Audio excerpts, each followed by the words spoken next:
Hello Rimfire friends. Today is December 29th, 2022. I'm at my local range today with, I was going to call it this beauty, but I'm not sure if that's what I'd call it. This is my Norinco NS522 that I featured quite a few videos ago. I did kind of like an explanation on it for those who have never seen one before. This one has been highly customized by me many years ago, and I never shoot the thing anymore for a few different reasons, but I thought I'd bring it out today and shoot a couple of groups and put it through its paces. And I actually recently had it out to, before Luke got really into kind of shooting competitions with me, I tried to see if he was interested in shooting this, because it's extremely accurate rifle. And actually the original video where I give a full description, I'll post up in the description below for you guys to check out. But it's an extremely accurate video, but rifle. But when I used to use it for silhouette, at the time you could only get these 5-round magazines, and recently there's been a kind of a clone of this rifle.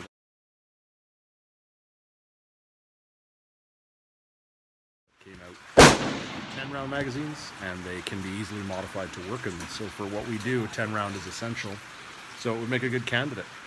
Got extremely fine trigger on it. I kind of built it all myself, and pillar epoxy bedded in the action, and as well as the bottom metal. It's a very accurate rifle.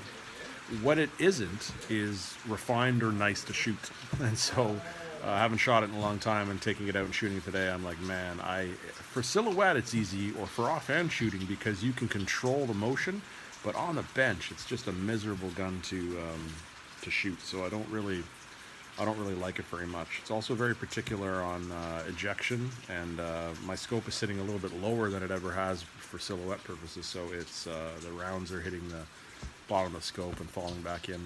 The whole experience is quite miserable.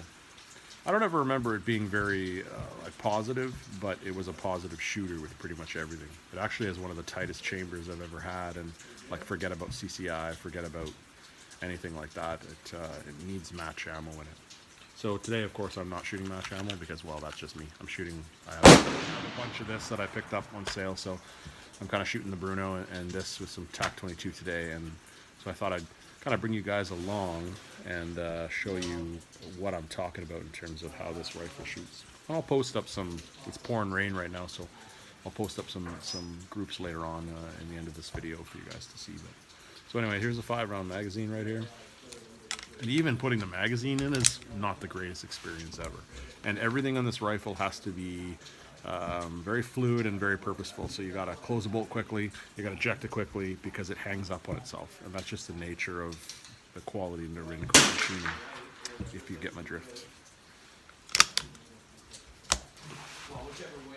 Like I said, the chamber is so tight on it that, even with a quality match ammo, it gives you trouble.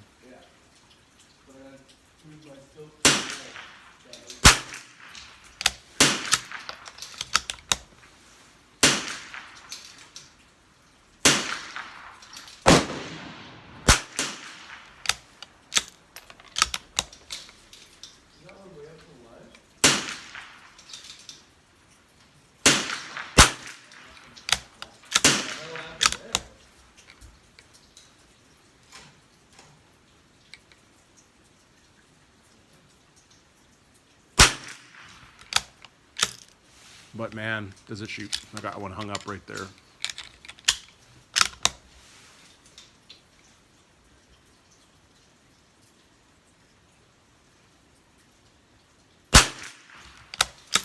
There's another one. It's kind of annoying, but that's due to my scope height, because it never was an issue previously when I shot it in silhouette, because it's much higher scope rings. But anyway, that kind of shows you what's involved with this rifle, or how it kind of functions, and it's not something I would call super awesome. I'll just spin you guys around. You can have a look here. And for those of you who have never seen the other video, but I put all these crazy aluminum accents on it back in the day, because that's kind of what the silhouette game was for me back then. Lipstick on a pig, so to speak. But anyway, that's kind of it in action on how it performs. And like I said, offhand it would be no problem, because you're controlling this. There is no rigidity like you have on a bench, but on a bench it's not a fun gun to shoot, and it's due to